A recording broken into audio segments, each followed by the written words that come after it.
Welcome to the Deep Dive.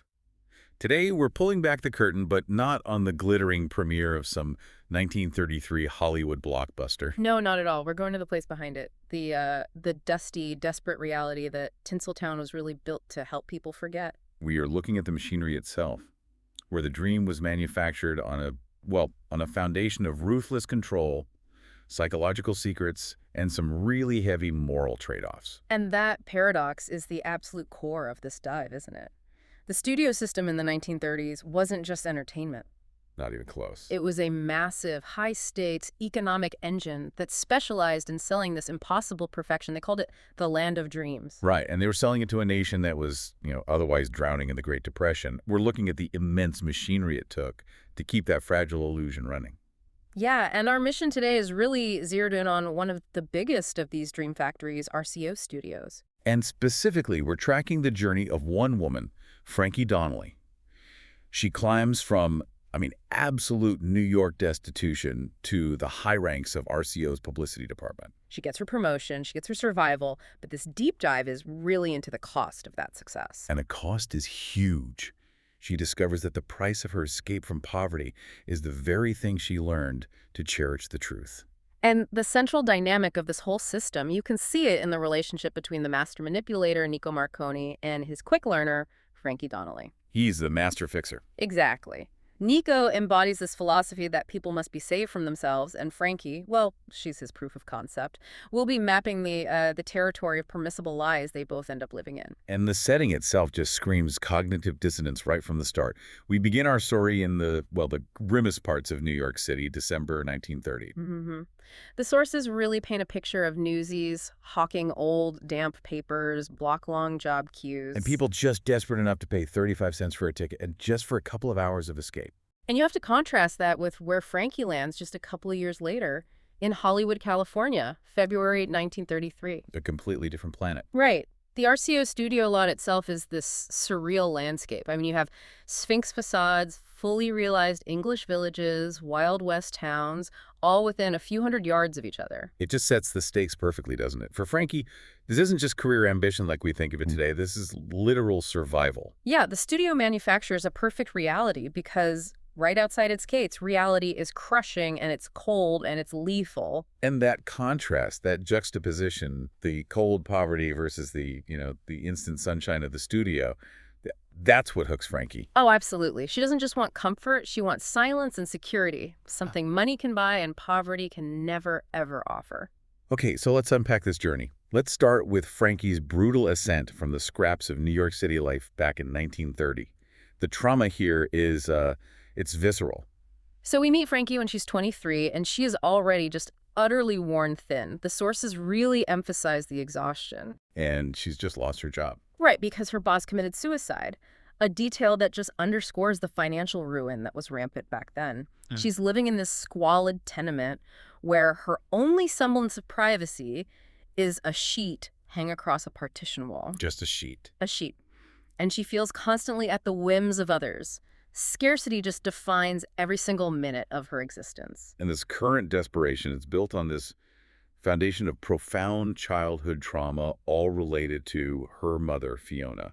Yeah, and the sources give these really specific, heartbreaking details of sacrifice that just sear themselves into Frankie's survival instincts. So Fiona died from an overworked heart at age 39. 39. But before that, her life was this constant performance of denial. She would, maintain the lie that she was full so Frankie could eat, passing her own portion over. She taught Frankie how to use the same bathwater multiple times, how to stretch scraps of food until they basically disappeared. These aren't just, details of poverty. They're details of a mother sacrificing her own body, her own health, to project this fragile safety net for her daughter. And that sacrifice, it just crystallizes into this grim survival creed. It's Fiona's philosophy that becomes Frankie's internal motto. It is better to be strong than to be loved. That's it. This is the absolute blueprint for Frankie's future. Love is unpredictable, it's unreliable. Strength is necessary for survival. This belief system, forged in the frozen tenements of New York, it becomes the engine for her ruthless success in Hollywood. And it's the source of her deepest personal conflict. She's been trained, literally trained, to prioritize self-preservation above everything else. So she's desperate. She's standing in this endless queue for a job, her heart just hammering. She needs to do something radical to get noticed. And then the world just stops. For a moment, there's this genuine, unexplained wonder. This is the moment everything pivots. It's described as the shift she can feel while it's happening. The gray, grinding misery of the job line is just interrupted by this rare atmospheric event, a sundog. For anyone who doesn't know, a sundog is an optical phenomenon, right? It's like a bright spot of light next to the sun. Yeah, exactly, caused by sunlight refracting through ice crystals. It's beautiful and completely unexpected. So everyone in this miserable line stops. They step away. They're momentarily stunned by this slice of color breaking through the gray sky. And Frankie, embodying that survival creed, she sees a window of opportunity where everyone else just sees a natural spectacle. She takes it. She absolutely seizes it. While everyone is distracted looking up, she slips her application right to the top of the manager's pile. It's calculated, it's instantaneous, and it is dishonest. And that capacity for quick, scrappy deception is exactly what catches the eye of Nico Marconi. Who is, of course, observing the entire scene. He's the man in the pinstripe suit. And in this beautiful, almost absurd contrast to the hunger all around him, the source notes he's eating figs and ricotta. He's totally separated from their desperation. He's on another plane. He's looking for people who can operate outside the rules, and Frankie just demonstrated it perfectly. He even observes her lie a moment later when the woman whose place she cut confronts her. What does she say? Frankie just pivots, compliments the woman's hair, and says, honestly, you're why I left the line. And Nico, who is this observer of human nature first and a fixer second, he has this incredible, cynical take on her performance. He notes that she should never lead with the word honestly. Right. He says, it's like a megaphone announcing you're about to lie. But he doesn't hold it against her. Right. Not at all.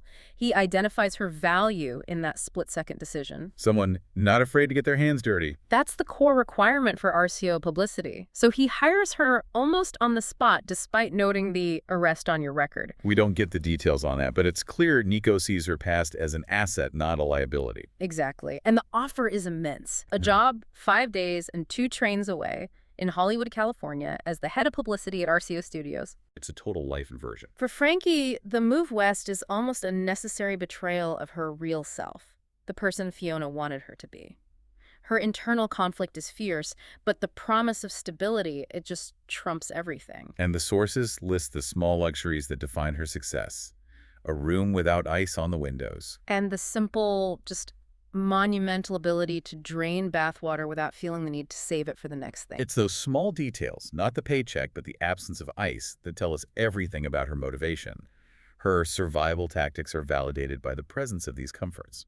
So Nico's promise is more than just a better job. It's a better, safer, predictable life, which is the direct opposite of the chaotic poverty she just escaped. The contract she signs, even if she doesn't know it yet, is trading the unpredictability of poverty for the total control of the studio machine. And here's where it gets really interesting.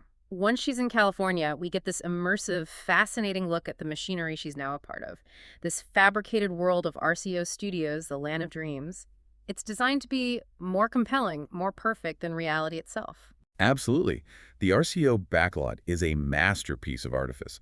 I mean, they can cycle from an English village to the Sphinx to the Eiffel Tower in a matter of hours. But the detail that I find most striking, the one that brings it all back to Frankie, is that they imported fake brick streets directly from New York City. Wow.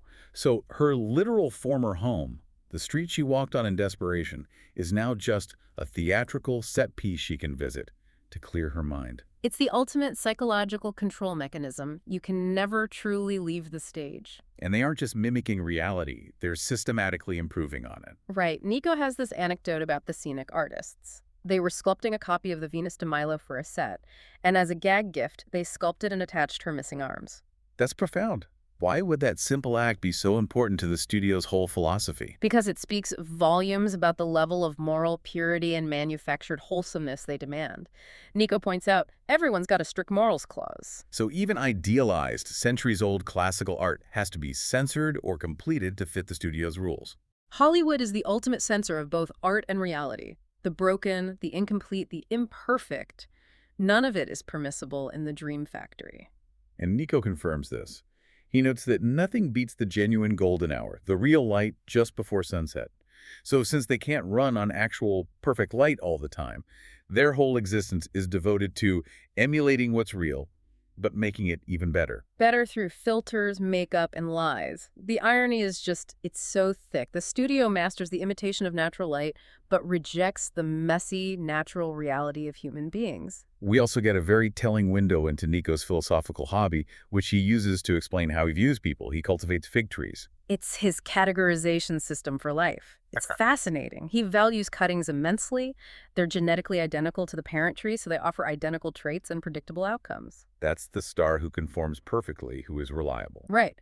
But he also cultivates seedlings. And the seedlings represent the wild card, the dangerous potential. Exactly. He describes a fig from a seed as new, with one unknown parent and questionable traits, not unlike most people I know. And this connects directly to his own past. His family lost their home in Puglia, right? Yes, their 163-year-old home due to an earthquake. But what really destroyed them was the silence that followed, the lack of communication, the inability to predict or control the catastrophe's aftermath. So for him, predictability equals safety. The unpredictable, the seedling, that equals chaos and ruin. And that leads directly into his core creed as the master fixer, the philosophy that justifies all his manipulation. People need to be saved from themselves. Everyone holds the cards to their own downfall. That belief gives him total moral authority in his own mind, doesn't it? He sees himself not as a liar, but as a crisis manager preventing what he sees as inevitable self-inflicted chaos. And to manage that, he built a machine. Great, let's talk about the specifics of that machine, because it's not just PR releases, it's a full-scale surveillance state operating within like a 10-mile radius of Hollywood. His toolkit is a highly organized intelligence network. And it's not just private detectives, it's an army of helpers. Waiters, bartenders, valets. Chauffeurs, even housekeepers. An endless stream of people on the studio payroll providing real-time intelligence.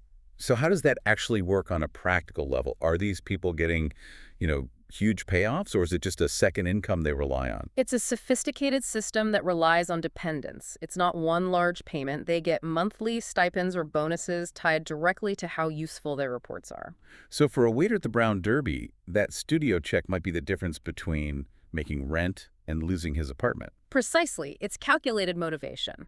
For instance, a report might come in. Waiter B reported Jack ordered a second bottle of champagne at 8:15 p.m. and refused his water. That level of granularity lets Nico prevent a crisis before the drunken star even leaves the restaurant. He's neutralizing threats in real time, and the media is handled just as surgically. The media alliance is critical. Oh, yeah. Nico maintains this very careful balance between Magda Lockwood, the established studio ally who gets exclusives in exchange for silence on sensitive stuff. Versus Dottie, the hungry younger rival reporter. Right. Dottie appreciates the fluff, but she's always looking for a real scoop. So Nico keeps her close, occasionally feeding her minor controlled scandals to keep her satisfied without risking the main narrative. It's just constant, active management. And then we get to the darkest, most necessary tool in the studio's box. Managing the relentless physical demands on the stars, which means enabling addiction. The sources refer to it vaguely as the other stuff. We're talking about benzodrine here. Actors were required to work impossibly long shifts, sometimes 18 to 20 hours in a row. You just can't do that without chemical help. Correct. And the studio exploited a legal loophole. Benzodrine was perfectly legal when sold in inhalers as a decongestant, so the studio tolerated and, enabled the removal of the benzodrine-soaked strips inside those inhalers. Actors would swallow the strips with coffee or alcohol to get that spike in energy. It was an open secret. And the studio's perspective, likely Nico's perspective, is that once you start relying on that, you're permanently compromised. Nico notes disdainfully, once on that ride, you don't get off. It's just another point of leverage for him. The studio knows who is dependent, and that dependence equals control. It's a system designed to maximize output, whatever the human cost. And if you want a perfect, just heartbreaking metaphor for the whole industry, you don't have to look any further than those two damn parrots. Romeo and Juliet, the caged, red-crowned Amazons, their beautiful, expensive status symbols move from one producer's office to the next because they're too loud. So they're valued for their exotic beauty, but they're confined, and their natural state being noisy and wild is just intolerable to the system. And Nico's observation is so telling. He says, here, Their only predator is Betty, his secretary, who is constantly annoyed by their noise. These parrots are the stars. Desired, incredibly valuable, but completely controlled, unnatural, and subject to the whims of the hierarchy. Their inability to be natural, to express themselves freely, that's their defining feature. Okay, so we have the machine, we have Frankie, the capable operative, Right. and now we get to the core problem she has to fix, the biggest fabrication of all, the lie that demands her personal sacrifice. The engagement of Jack Sawyer and June Finney. This is the critical juncture where her professional survival and her personal life just collide violently.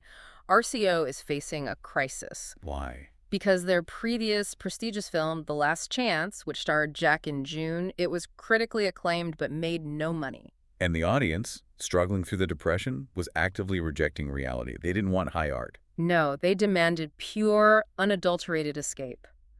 The other studios, Paramount, MGM, were thriving by delivering fluff. So RCO's next picture, Desert Sun, absolutely had to be a smash hit. And the engagement is the PR fuel for that fire. And then the bombshell drops. The biggest star coupling in Hollywood history, Jack Sawyer, the studio's top male heartthrob, and Frankie's secret boyfriend of 7 months, and June Finney, the biggest female star, are engaged. To be married in about a month, March 25, 1933. The public is in raptures.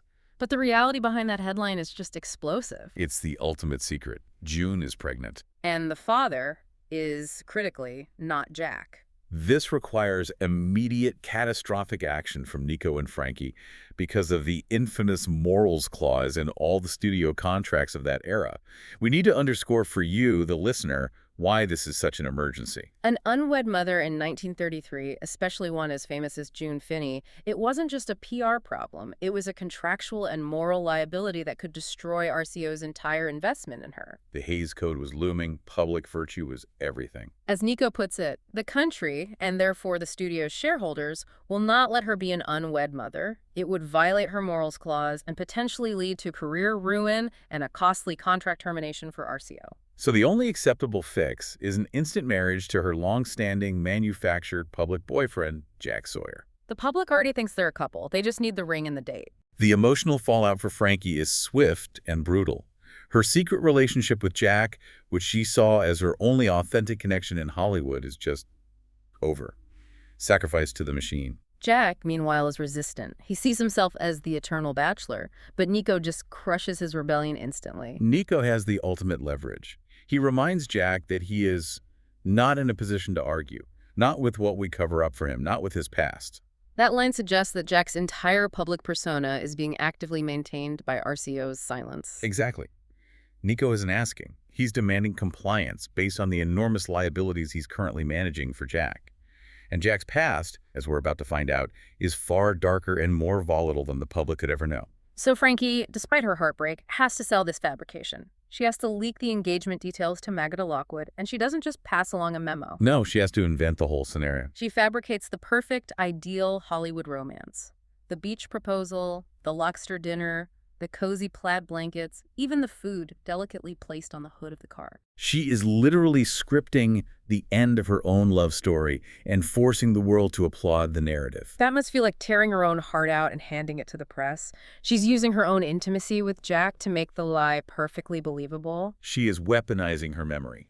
That is the moment Frankie transforms from a quick learner to a dedicated fixer. Her survival creed, "It is better to be strong," is tested and confirmed right there. We also get some necessary insight into the actual people beneath all this gloss.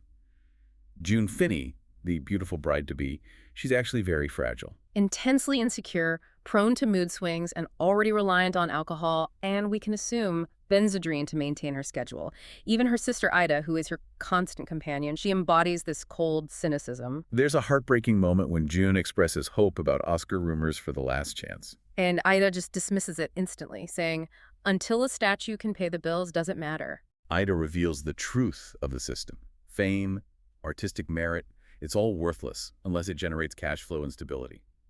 June's dream is just broken by the sheer commercial necessity of the machine. And Jack's reality is just as layered. He's sensitive, secretly embarrassed by his massive wealth and fame. He lives this kind of split life. He prefers his chipped, unpretentious Venice cottage, the place where he and Frankie had their real, secret life, to his opulent Spanish Pasadena mansion. That mansion is a stage set. It's the public's idea of Jack Sawyer, the one he has to perform in every day. But the deepest liability the studio manages for him is his unresolved WWI trauma. Jack is a time bomb. His experiences in the war left him with severe PTSD, triggered by loud, sudden noises, a car backfiring, a slammed door. And the studio knows this is a liability that, if it was publicly exposed, would shatter his image as the confident leading man. So they're constantly trying to manage and medicate this deep psychological distress, but they refuse to acknowledge it as anything other than a professional inconvenience. So this whole setup, the sudden marriage, the secret addiction, the untreated trauma, is just a highly explosive situation, managed minute by Nico, and now by Frankie. And right after the engagement news breaks, Nico rewards Frankie's immediate and silent professionalism. He promotes her to associate. And this promotion is a seismic shift in her life. It's a massive upgrade. Her rent and her car are paid for, and she gets a small, secluded house in Edendale. Her dream of silence and solitude finally realized, far from the shared walls and noise of the tenements. It's the ultimate achievement of her survival creed. But the promotion comes with a very clear, sharp edge. It's a 2-month probation. Nico knows Frankie is slipping. He likely knows about the relationship with Jack, or at least suspects deep involvement. And he issues this grave, almost prophetic warning. He warns her, "You're fearless, and fearless people take too many risks." The house isn't just a reward, it's a dangled carrot designed to secure her absolute, unquestioning loyalty during this crucial, high-stakes period. And that loyalty is immediately tested because Frankie made a rookie mistake. A colossal act of carelessness born from her divided attention. She left a cookie tin full of confidential studio telegrams at Jack's house. This is a massive failure of her training. And Jack, in his despair over the engagement, finds them. And he discovers the whole truth about his abandoned ex-wife, Donna. The initial story Jack believed, the one Nico fed him, was that Donna was penniless, skipping town to town, forcing him to pay her off to avoid scandal. But the telegrams from Nico's PI reveal the devastating truth. Donna is remarried, living comfortably in Akron. She's blackmailing Jack in the studio not out of need, but simply because she can. It's an exercise in pure spite and power. So this exposure forces Nico to defend his lie. Jack is furious, confronting Nico about why he let him believe Donna was suffering all this time. And Nico just maintains his philosophy. He hid the truth to prevent Jack from flipping out, which would have led to a violent public confrontation with Donna and guaranteed a career-ending scandal. He's arguing that he protected Jack from his own destructive impulses. But the specific threat Donna made, that's what underscores the depth of her vindictiveness and Nico's control. The sources indicate Donna threatened to hawk Jack's deceased mother's wedding ring for more money. That was the emotional trigger Nico knew would send Jack into a total breakdown. Risking public exposure of the fact that America's most desired bachelor left a wife high and dry. So the studio pays the blackmail to contain the emotional threat. Nico assures Frankie he pays, but he keeps his own evidence. I've got her letters, telegrams. Everyone slips up. The implication being, I control the lie because I control the receipts. But Jack doesn't see protection. He sees total betrayal, and he turns his full rage on Frankie. And this is the breaking point for their relationship. Jack accuses her, "You think I would hurt her, and by extension, you think I'm incapable of handling the truth?" He feels completely infantilized. He connects his own rage about the wedding. This wedding means I can never openly be with who I want to be with. To Frankie's passive acceptance of the lie. And then he asks her the critical question. The real question is, why aren't you angry? And when she defends her choice, defending her stability, her house, her escape from poverty, Jack delivers the cruelest, most cutting line of the entire script. Tying her back to her deepest trauma, he concludes, "Congratulations, Frankie, they bought you too." He's saying that her survival creed, the strength Fiona instilled in her, has been monetized and weaponized against her, making her just as much a captive as those parrots. She traded love for strength, and now that strength is serving her masters. This betrayal forces Frankie into a profound moment of self-doubt. The sources note she starts questioning her own identity, her own roots. Right, she learns Nico's PI has access to comprehensive birth records. And Frankie, who is adopted and only has these threadbare memories of her birth family, the sundog, a dog on hot bricks, she's tempted to finally find the truth of her origins. This is a huge risk. She's seeking an unknown quantity, a chaos, precisely when she has finally secured stability. And Nico sees this. And he delivers one final, profound warning about the nature of truth versus lies. He tells her, I can almost guarantee that it's not that they were sick or poor. He's suggesting they didn't give her up out of necessity, but maybe abandonment or shame. And then he warns her, and once you know you can't unknow, sometimes the truth hurts worse than the lie. He's advising her to protect the functional narrative she has built around her life. That comfortable lie that she was given up out of need is safer than the potential truth that she was simply unwanted. It reinforces the fixer's philosophy. Control the narrative, control the pain. So with their relationship shattered, their moral compasses completely spun out, and the engagement lie locked in place, the world around them is collapsing, and the show absolutely must go on. And this brings us back to the macro context of the Great Depression. On March 1st, 1933, California and 36 other states declared a bank holiday. Which means all cash reserves are frozen. This is absolutely vital context. Frankie has only $8 in cash, which makes her essentially cashless in a collapsing economy. This bank holiday just reinforces her utter critical dependence on the studio's guaranteed security. The studio's promised rent paid, car provided, food allowance guaranteed, means RCO is, effectively, the only stable bank left. Her golden cage suddenly becomes the only shelter in the storm. Her job isn't just a career anymore, it's a life preserver. She cannot risk losing it now. So the premiere for Desert Sun at Grauman's Chinese Theater is pure chaos, driven by this desperation. Jack is already drinking heavily, flask hidden in his pant leg. Still wrestling with the truth about Donna and the finality of the studio's control over his life. And Nico is managing total pandemonium. He has to neutralize multiple threats at once. We see him quickly remove Tank Adams, June's obsessive ex-boyfriend, from the crowd. Ensuring that one element of romantic chaos is suppressed before it can detonate in public. But the main focus is getting Jack and June out of the public eye to ensure they are rested, sobered up, and prepared for the public after-party the next day. This requires RCO's secret maneuver, the Malibu Protocol. We need to be clear about this detail, as it's a perfect example of the studio's choreographed deception.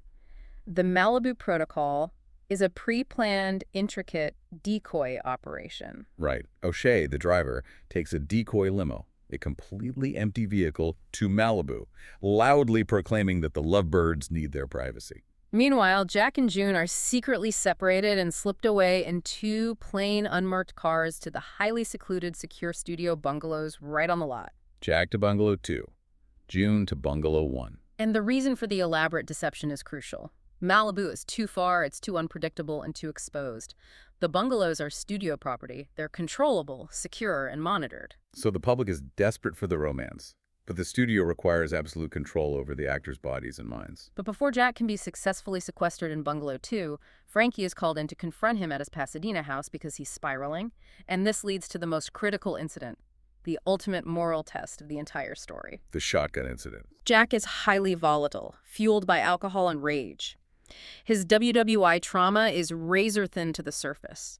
When a noise sounds outside, someone rifling through his garbage, he immediately snaps. The past and present violently merge in his mind. Doesn't see a trespasser, he sees a threat, a phantom enemy. He grabs the shotgun. And when Frankie rushes to him, she finds him with the shotgun pointed at a person. A starving woman and her 4-year-old son going through his trash for food. This is the moment. The absolute grinding reality of the Depression bursts into Hollywood's fantasy world, right into Jack Sawyer's carefully manicured public backyard. The horror of the real-world starvation confronts the protected star. And Frankie intervenes, screaming at him to stop. Jack is momentarily stunned, just staring at the small child.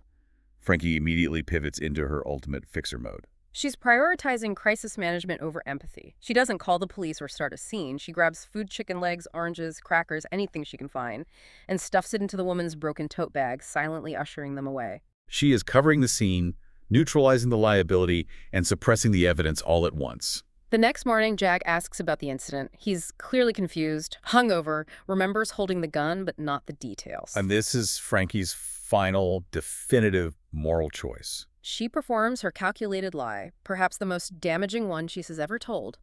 She tells him they only heard a break-in attempt and that he scared them off, deliberately withholding the crushing truth of the starving mother and child. Why that specific lie? Why not tell him the truth, which might have forced him to confront his privilege and maybe, just maybe, begin to heal? Her rationale is chillingly pragmatic and entirely professional. She knows Jack's deep-seated shame over his wealth and his military past. If she told him he nearly shot a starving mother and child, his shame would be so overwhelming and destructive that it would inevitably derail the studio's massive, costly plan on the day of the premiere. So she chooses the fix. She prioritizes the stability of the studio's narrative over Jack's emotional health. She has successfully achieved the ultimate transformation. She has become the machine. She has chosen Fiona's philosophy, strength, and stability over the chaotic possibility of love or truth. The house in Edendale, the silence she craved, it all depends on this lie. And the very last scene between them is just heartbreakingly tense. Frankie drives Jack, exhausted and fragile, to Bungalow 2. She's wearing only the silk robe he gave her, a personal risk, a final bid for intimacy. And Jack is physically stuck, emotionally spent, and repeats that tragic sentiment. I'm stuck. They have me trapped. But Frankie's sympathy is finally gone. His self-pity and, crucially, his drunkenness, which violently reminds her of the chaos of her childhood, the one thing she is fighting to escape. It triggers that core survival philosophy. She sees him as weak, as the chaos she must now reject. She's disgusted by his entitlement, his unwillingness to fight. She drives away without saying goodbye, fixated not on the man she is leaving, but on the silence of her car and the fragile nature of existence. Terrified of the consequences of the unspoken truth she has just buried. The machine won. The price of the dream has been paid in full. So we have seen the incredible complex lengths the studio goes to, employing vast intelligence networks, enacting highly complicated PR stunts like the Malibu Protocol, enabling addiction, and actively suppressing severe WWI trauma. All to sell a single, powerful, necessary lie. The ideal romance of Jack and June. And the central trade-off is absolutely clear in Frankie's journey. She secured the house, the title, her ultimate escape from poverty. But it cost her the only relationship that held any semblance of honesty. She saved Jack's career by covering up a moment of genuine, desperate reality. That woman in the alley and his near catastrophe. She enforced the silence she craved, believing she was acting from a place of strength. But here's a provocative thought that Frankie, and now you, the listener, are left with, something for you to mull over long after the credits roll. Frankie will eventually wonder if she truly helped Jack by shielding him from the truth of what he almost did. Right. Perhaps she should have told him what really happened in the alley. Because maybe, just maybe, confronting that moment of moral horror, realizing just how close he was to the edge of destruction, would have forced him to seek genuine help, rather than hiding further behind the lie. Was the silence Frankie craved, and the lie she enforced, ultimately more destructive to his soul and her own integrity than the temporary, messy chaos she avoided?